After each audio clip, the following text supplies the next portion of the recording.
Amigos, vamos a conversar ahora con el médico sanitarista Jorge Pompey. Él es cofundador del Centro de Estudios Humanistas de Buenos Aires, vive en la ciudad de Buenos Aires, en Argentina, y ha venido a participar de este quinto simposio internacional del Centro de Estudios Humanistas que se ha realizado en la sede de Latinoamérica, que es aquí en Asunción, Paraguay, donde estamos haciendo esta nota en el lobby del Hotel Chaco. Jorge, me gustaría que nos comentaras acerca de esta presentación que has hecho tan interesante, que te pido que nos recuerdes el título. El título era La construcción del conocimiento hoy. La construcción del conocimiento, todo un desafío. Bueno, implica varias cosas. La primera, que estamos hablando de una visión en donde el conocimiento se va construyendo. Brevemente pasamos revista a algunas formas de este conocimiento, como el que es tal vez el más antiguo, que es un conocimiento en donde las explicaciones respecto a lo que sucedía, lo que se veía, lo que se experimentaba, no eran explicaciones que se encontraban en este plano, sino que se presentaban en un plano, diría, sobrenatural, por lo cual necesitaba que existieran puentes que comunicaran ese conocimiento. Era un conocimiento que podríamos llamar dogmático, y que fue el que orientó a los grupos humanos desde, bueno, la lejana historia, ¿no? O la lejana prehistoria, si querés. Distinto a otro tipo de conocimiento, es un conocimiento más empírico, que obviamente fue de gran utilidad porque a través del ensayo, del error, de la corrección, de la modificación, permitió hacer avances tanto en el desarrollo de elementos como de técnicas que permitieron cuestiones como, por ejemplo, el uso y el conocimiento de la rueda, del fuego, de las formas de caza, de la domesticación de los animales, de los cultivos, en fin, todo aquello que fue permitiendo que la vida humana se desarrollara en el planeta.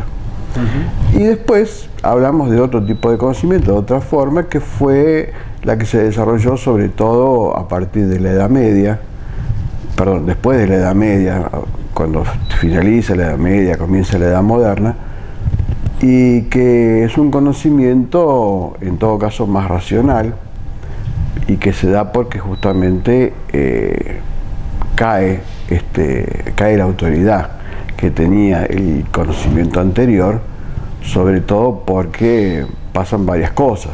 Por ejemplo, el descubrimiento de los europeos de América, la teoría heliocéntrica de Copérnico, el tambaleo que tuvo la religión católica con los movimientos que generó Lutero y otros protestantes posteriormente.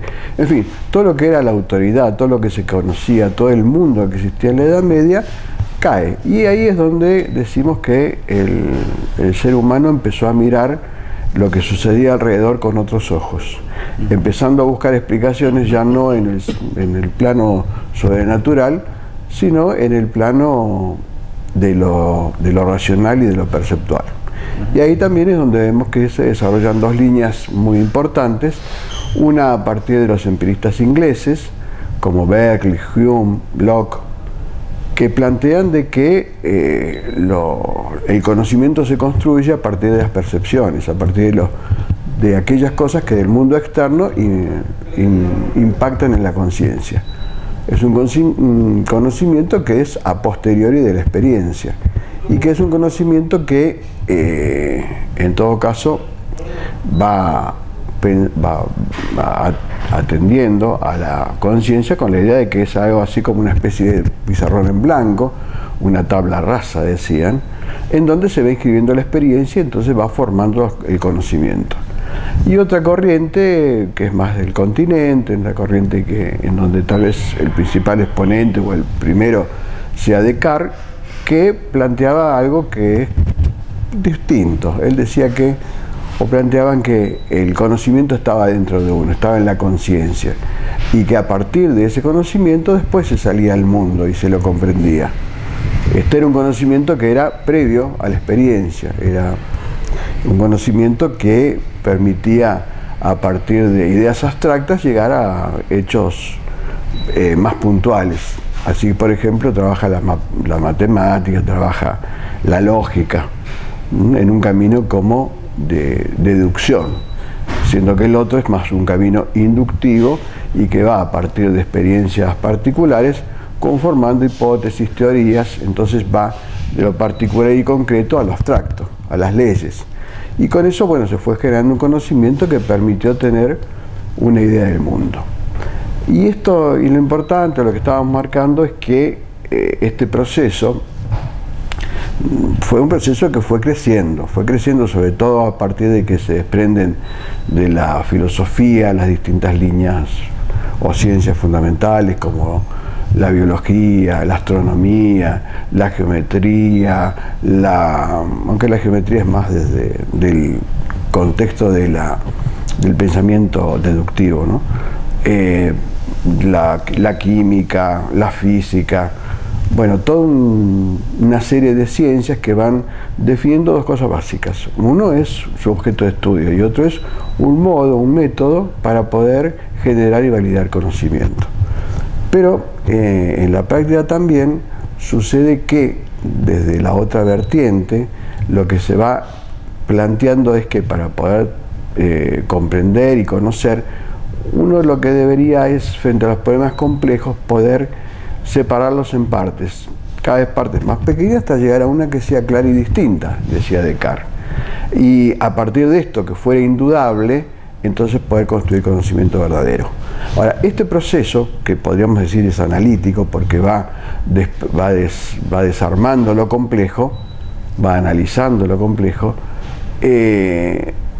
es un proceso en donde ya las ciencias van especializándose y las especialidades a su vez se van subespecializando.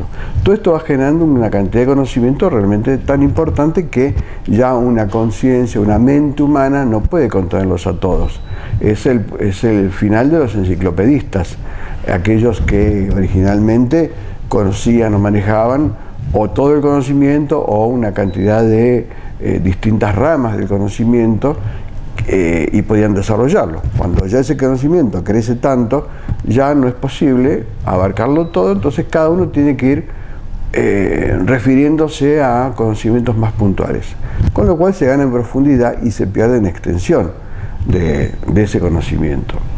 Entonces, lo que concretamente estamos planteando ahora es que esa situación de multiplicación del conocimiento, que creció mucho en el último siglo, pero que explotó en las últimas décadas con justamente la incorporación de la tecnología, sobre todo la informática y sobre todo las telecomunicaciones, nos pone en otra situación. Ya no es, mejor dicho, suficiente producir conocimiento a partir de su análisis, sino que ahora ese conocimiento tan fragmentado, necesita, para generar nuevo conocimiento que pueda ser aplicado, el hecho de relacionarse unos con otros. Porque los problemas complejos, cuando se los analiza en profundidad, nos permiten tener mucho conocimiento, pero no son fácilmente aplicables a la respuesta a esos problemas, justamente porque cada parte del conocimiento genera soluciones o genera explicaciones en su contexto, y ese contexto es reducido. Entonces, lo que estábamos planteando y lo que estamos estudiando justamente en el simposio es la necesidad que se presenta hoy día de la relación del conocimiento más que la profundización del conocimiento, que va a seguir y está muy bien, pero no es suficiente. Hoy necesitamos entonces poner ese conocimiento en relación unos con otros. Y esto en lo concreto se lleva adelante a partir de equipos, porque el conocimiento no es simplemente información. Hoy día las bases de datos, que van creciendo en capacidad, en velocidad, nos permiten hacer muchos cruces de datos, tener mucha información, pero no conocimiento, porque el conocimiento es un fenómeno humano. Para poder hacer que ese conocimiento crezca, necesitamos poner ese conocimiento en comunicación a través del trabajo, decimos y estudiamos, de los equipos multidisciplinarios que se convierten en interdisciplinarios en la medida que esos conocimientos se van interrelacionando unos con otros. De la interrelación de ese conocimiento es que suceden o se producen las síntesis, que son justamente esas nuevas visiones que podemos ir teniendo respecto a estos problemas complejos que son los típicos de hoy día. No necesariamente porque son más complejos que antes, sino porque nosotros también tenemos capacidad para complejificarlos de una manera que antes no podíamos. Pero esto está implicando, bueno, obviamente otros niveles de conocimiento al que podemos llegar, entendiendo que podemos encontrar respuestas que antes no nos eran posibles, ¿no? Y sobre esto más o menos versó la mesa de manera muy sintética. Te agradezco porque nos has dado una clase de paso acerca de la historia, ¿no? Del desarrollo, de cómo se ha ido organizando el conocimiento y el acceso a él. Claro, en realidad hoy día todo eso convive, ¿no? Son más bien formas. Recuerdo, ya que este simposio, los centros de estudios humanistas, como parte del movimiento humanista, tienen algo que ver con Sylow y su enseñanza. Recuerdo que en su arenga original Sylow dijo algo acerca del conocimiento, del amor, como aquello que así como el amor está en el fondo de tu corazón, el conocimiento está en el fondo de tu conciencia. Él hablaba de la sabiduría, que es algo más para que el conocimiento, ¿no? Cuando en esa parte que vos comentás, efectivamente. Sí.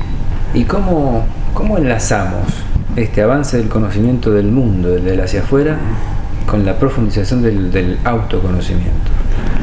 Me da la impresión de que en la medida que el ser humano va conociendo más afuera, también se va poniendo en situaciones de modificar su visión.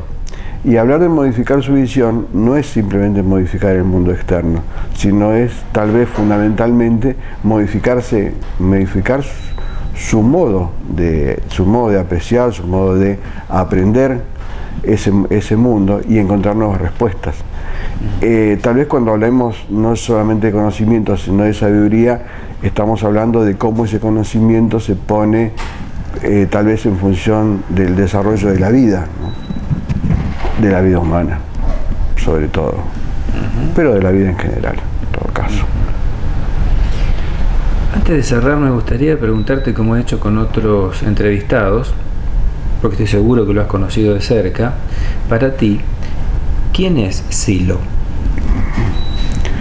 Es una respuesta compleja en todo caso, porque no es una sola cosa. Yo creo que para nosotros Sylow ha sido y es, en algún sentido, un maestro, un guía, alguien que nos ha mostrado o nos ha abierto las puertas de un mundo que la verdad que no imaginábamos y que tiene que ver con una concepción respecto al ser humano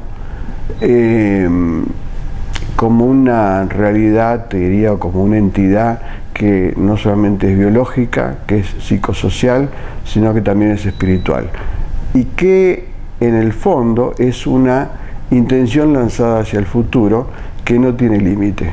Y el hecho de poder embarcarse en esa aventura lanzada hacia un no límite es en donde nosotros encontramos no solamente el sentido de la vida, el sentido de nuestra participación en todo esto, sino también por ahí el sentido que ha tenido para nosotros Sylow.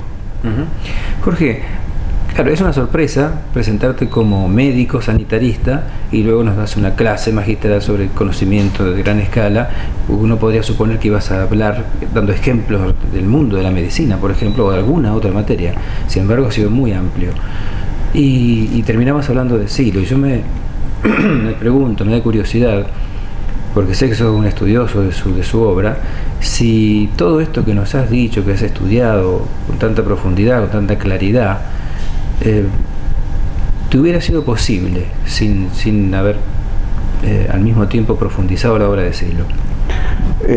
Es difícil responderlo. En todo caso, yo creo que uno va organizando su pensamiento, su visión y su experiencia en torno justamente a cómo uno tiene, si se quiere, formateado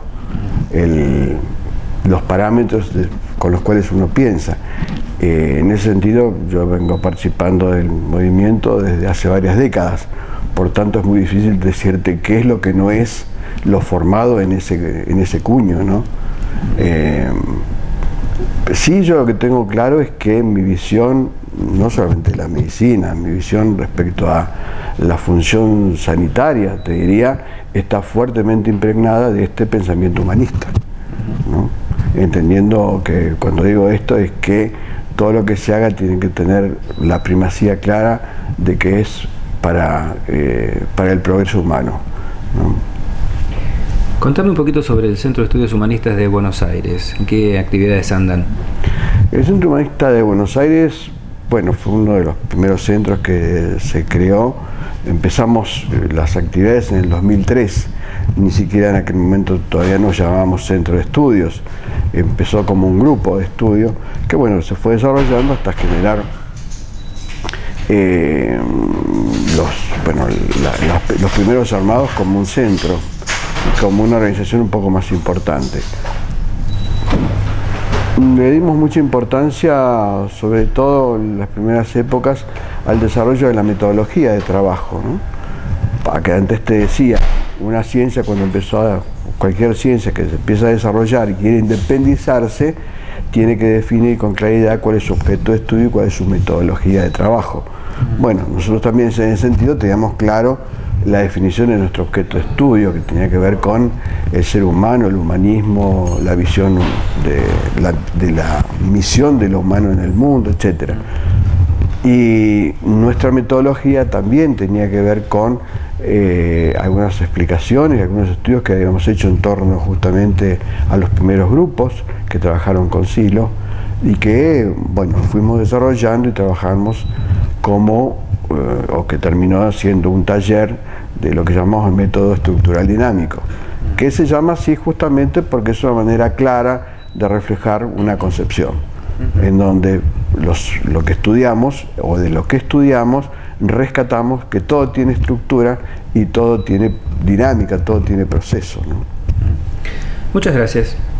Conversamos con el médico sanitarista Jorge Pompey, cofundador del Centro de Estudios Humanistas de Buenos Aires, y nos encontramos en el lobby del Hotel Chaco en Asunción, Paraguay, en el marco del 5º Simposio Internacional del Centro Mundial de Estudios Humanistas. Detrás de la cámara, Gabriel Gómez Fiori. Muchas gracias.